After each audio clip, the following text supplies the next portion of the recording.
This helicopter was headed to a rescue mission in one of the worst affected areas, the valley of Kedarnath, a Hindu holy town, very popular with pilgrims. And we understand that it was while it was on this mission that it came down. The weather's been pretty bad in these parts. A lot of the day yesterday, a lot of missions had to be aborted because of the bad weather. We were on one where the helicopter had to turn back. In this one, we do know that several other helicopters returned to base, but for a while they lost contact with this particular one, and then they discovered that it had come down. All 8 personnel on board, 5 Air Force personnel, 3 civilians have died. Sandra, is it possible to even know how many people could still be stranded on those mountainsides waiting for help? It's a very difficult process of trying and finding out how many there are. We've heard varying figures.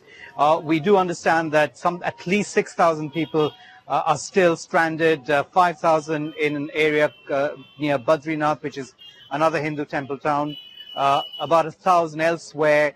Some of those people were brought back today, so we are still not sure how many are left. But I did spend some time earlier today meeting the relatives of people who are still missing. They were very, very upset, very angry, demanding to know where their missing relatives are, saying that the lists that are being put out of the people who've survived or the people who've died, their names are not on it. So there are a lot of people looking to try and find out what's happened to their relatives.